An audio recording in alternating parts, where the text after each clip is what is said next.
How could America not? امریکہ کیسے نہیں دیکھ سکا کہ یہ ہونے جا رہا ہے؟ کیسے امریکی حکام اس سے لا علم رہے کہ یہ سب اتنی تیزی سے ہو جائے گا؟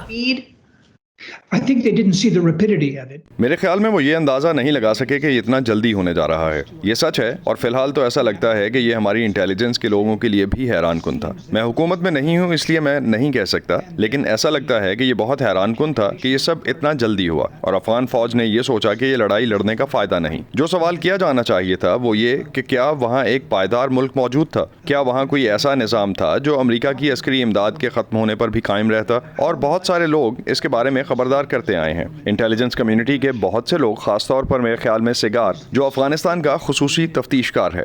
اگر اس مسئلے پر بات کی جائے تو یہ جاننا ضروری تھا کہ حکومت کے اختیار کو کتنا تسلیم کیا جاتا ہے اور کیا ہم نے اسے پائیدار بنایا ہے. میں سمجھتا ہوں کہ پچھلے چند ہفتوں میں جو افسوسناک طور پر ہوا وہ یہ ہے کہ ایک توقع تھی کہ جو ڈھانچہ موجود ہے وہ موجودہ حکومت کو برقرار رکھنے کے لیے کافی مضبوط ہوگا، جو سچ ثابت نہیں ہوئی. And that proved not to be true. Okay, so Mr. Munter, the big تو مسٹر منٹر، 20 کھرب ڈالر کا سوال ہے.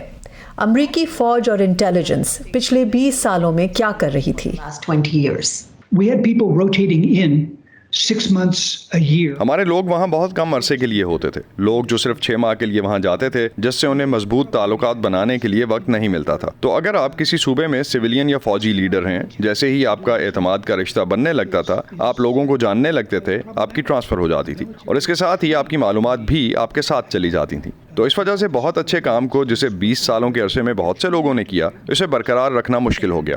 جب آپ نے پوچھا کہ وہ کیا کر رہے تھے تو وہ پائپ لائنیں بنا رہے تھے، وہ سڑکیں بنا رہے تھے، وہ سکول بنا رہے تھے اور لوگوں کو کاروبار کھڑا کرنے کے مواقع فراہم کر رہے تھے. لیکن مسئلہ یہ تھا کہ جیسے ہمارے نظام میں ہر 6 ماہ بعد لوگوں کو تبدیل کر دینا شامل تھا، اور اس سے وہاں ایسے لوگ نہیں تھے جو طویل عرصے کے لیے اس ملک کی بہتری کے لیے اس سے جڑے ہوئے تھے. دوسرا مسئلہ ہماری فوج کو وہاں قوم کی تعمیر نو کے لیے کہنا غلط تھا. فوج کی جنگ لڑنے کے لیے تربیت ہوتی ہے اور آپ سوچیں جنہیں جنگ لڑنے کی تربیت دی جاتی ہے ان سے ترقیاتی کام کیسے کروایا جا سکتا ہے. میری رائے میں کچھ سویلینز کے خیالات میں اب امریکہ کو طویل مدتی سوچ بچار کرنی ہے کہ دنیا میں اس کا کردار کیا ہے. What is going to be its role in the world?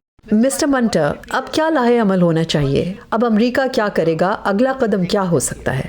Well, I think in the immediate, میں سمجھتا ہوں کہ فوری طور پر ہمیں ان لوگوں کے لیے تباہ کن نتائج کو کم کرنا ہے جو ہماری مدد کر رہے تھے. ہمیں ان سے عہد کرنا چاہیے اور اس بات کو یقینی بنانا چاہیے کہ ہم ان لوگوں کو لانے کی پوری کوشش کریں گے جو طالبان کے ماتحت نہیں رہنا چاہتے اور انہیں وہاں سے نکلنے کا موقع دیں. جن لوگوں نے ہمارے ساتھ کام کیا ان کی دیکھ بھال کرنے کا فوری کام ایسا ہوگا جس پر دوسری جگہوں پر بھی ہمارے دوست نظر رکھے ہوئے ہیں اور کہتے ہیں کہ امریکیوں کے ساتھ کام کرنے کا مطلب یہ ہے کہ آپ کا امریکیوں کے ساتھ تعلق ہے جو وفاداری اور وابستگی کی بنیاد پر قائم رہتے ہیں. یہ ایک ایسی چیز ہے جو اس وقت شکوک و شبہات کا شکار ہے. یہ خیال پریشان کن ہے. ہمارے دوستوں اور ہمارے اتحادیوں نے امریکی وفاداری پر سوال اٹھایا ہے اور ہمیں یہ فیصلہ کرنا ہوگا کہ ہم وفاداری کو کس طرح سے دیکھتے ہیں. to people around the world.